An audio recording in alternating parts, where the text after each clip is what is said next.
हाँ, ये भगवत गीता में हम्म। ये महाभारत का युद्ध का फोटो है। हाँ। कुछ लोग कहते हैं हाँ। कि ऐसा फोटो अथवा महाभारत घर में रखने से घर में महाभारत होता है। हाँ। अर्थात घर में झगड़ा होता है। हाँ। क्या यह बात सही है? किस बदमाश ने ऐसा कहा है? आप इतनी कठोर भाषा में क्यों बोल रहे हैं? हाँ। साधु को मीठी भाषा बोलनी चाहिए। किस मूर्ख ने ऐसा कहा है कि साधु को मीठी भाषा बोलनी चाहिए? सब साधु मीठी भाषा बोलते हैं, सुरीली आवाज में भगवान की कथा करते हैं। समाज में यही सबसे बड़ी भ्रांत धारणा है।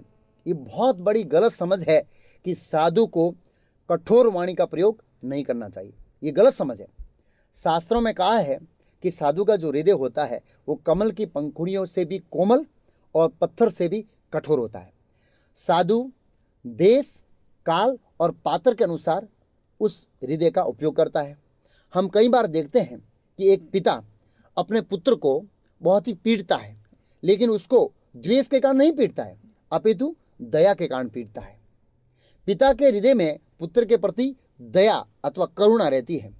ऐसे ही अगर साधु कई बार कठोर शब्दों का उपयोग करता है, लेकिन उसमें उसका द्वेष नहीं होता है, बल्कि सामने वाले व्यक्ति को सुधारने के लिए कठोर शब्दों का उपयोग करता है।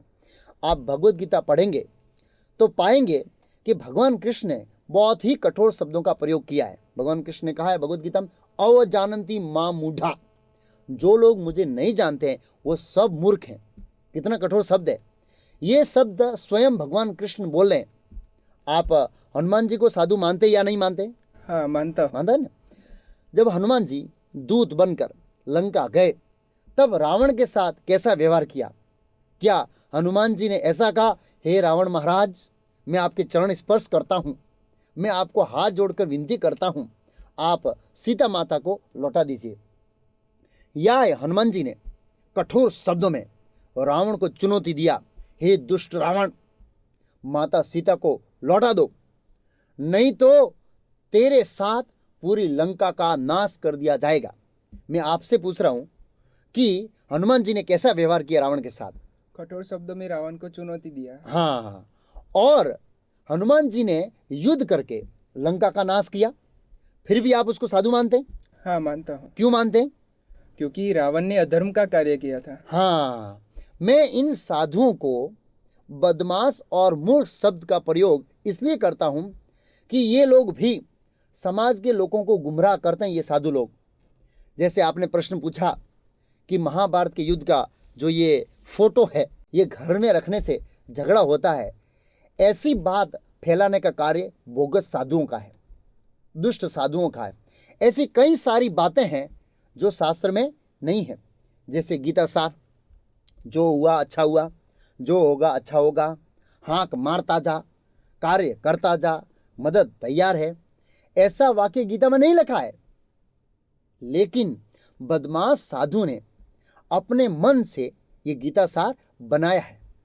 सामान्य लोग इस गीता सार, इस वाक्य को पढ़कर सोचेंगे कि यही गीता का वास्तविक संदेश है। इसलिए सामान्य लोग भगवत गीता के वास्तविक जो संदेश है उससे वंचित रह जाएंगे, जिसके कारण उनको जन्म मृत्यु के दुख को सहन करना पड़ेगा। इसलिए मैंने ऐसे लोगों के लिए मूर्ख और बदमाश शब्द का प्रयोग किया है। अब हम आपके प्रश्न पर चर्चा करते हैं कि ये जो फोटो है ऐसा क्या ये घर में रखने से झगड़ा होता या नहीं होता? आपका यही प्रश्न था ना? हाँ।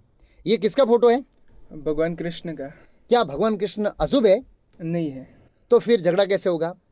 अशुभ वस्तु घर में रखने से झगड़ा होता है। भगवान कृष्ण तो भाग्य देवी के पति थे, और जिस घर में ऐसा फोटो होता है उसका भाग्य खुल जाता है। भगवत गीता में कहा है कि जहाँ भी कृष्ण होते हैं वहाँ सभी ऐश्वर्य, विजय, नीति विद्यमान रहते हैं। यत्र योगेश्वर कृष्ण यत्र पार्थो धनुर्धर तत्र श्रीर विजयो भूति ध्रुवा नीतिर्मतम ममः।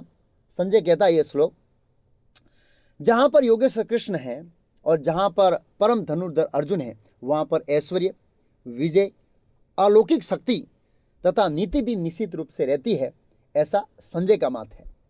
और भगवत गीता के 10वें अध्याय में कहा है, पर ब्रह्म परम धाम पवित्रम परम भवान। अर्जुन ने कहा, आप परम धाम है और परम पवित्र एवं परम सत्य है। भगवान कृष्ण परम सत्य है, है ना? उनका एक नाम लेने से व्यक्ति पूर्ण पवित्र बन जाता है। तो क्या ऐसे पवित्र व्यक्ति का जो फोटो है वो घर में रखने से झगड़ा होगा?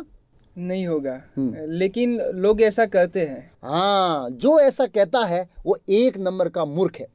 माफ करना, ऐसे लोगों के लिए इससे अच्छा शब्द मेरे पास नहीं है। दूसरा पॉइंट ध्यान में रखने जैसा है कि अगर कोई साधु या गुरु कुछ कहता है तो आपको उससे प्रश्न पूछना चाहिए कि ये कौन से शास्त्र में लिखा है, ये गीता सार कौन से शास्त्र में? क्योंकि बुद्धिमान व्यक्ति प्रमाण के बिना कुछ स्वीकार नहीं करता है। अच्छा, महाभारत के युद्ध का परिणाम क्या आया ये बताइए। दुर्योधन जैसे असुरी प्रकृति के लोगों मारे गए। हाँ, और युधिष्ठिर जैसे धार्मिक पुरुषों को राज्य की सत्ता पर बिठाया गया। हाँ, युधिष्ठिर जैसे धार्मिक पुरुषों को राज्य की सत्ता पर बिठाने का परिणाम क्या आया पता है? नहीं। हाँ, युधिष्ठिर जैसे धार्मिक पुरुषों को राज्य की सत्ता पर बिठाने से सामान्य प्रजा राजा के आचरण को देखकर धार्मिक बनेगी। फलस्वरूप राज्य में सुख और शांति रहेगी। इसलिए महाभारत के युद्ध का अंततः परिणाम यह आया कि राज्य में सुख और शांति हुई। मेरा आपसे प्रश्न है कि क्या आप दावे के साथ कह सकते हैं कि जिस घर में ये पोस्टर नहीं होता है उस घर में झगड़ा नहीं होता है, जिसके घर में ये पोस्टर नहीं है उसके घर में झगड़ा नहीं होता है? नहीं, ऐसा तो नहीं है। हाँ? सभी के घर में झगड़ा होता है। हाँ, लेकिन धार्मिक परिवार में झगड़ा नहीं होता है। जैसे 5 पांडव आपस में कभी भी नहीं झगड़े थे। इसलिए भगवत गीता या महाभारत ऐसा घर में रखने से अधर्म का नाश होता है, धर्म का नाश नहीं होता है। और जहाँ धर्म निवास करता है फलस्वरूप उसके घर में सुख और शांति रहती है। आप मेरे प्रश्न से सहमत हैं? हाँ। और कोई प्रश्न है? नहीं। अगर आपका भी कोई प्रश्न है तो आप भी यहाँ पर आकर पूछ सकते हैं। मेरा नंबर है 9427617925। दूसरी आपसे मेरी विनती है कि आप नियमित रूप से ये भगवद गीता यथारूप का अभ्यास कीजिए और रोज हरे कृष्ण महामंत्र हरे कृष्ण कृष्ण कृष्ण हरे हरे, हरे राम राम राम हरे हरे, इस महामंत्र का जप कीजिए। हरे कृष्ण प्रभु, धन्यवाद।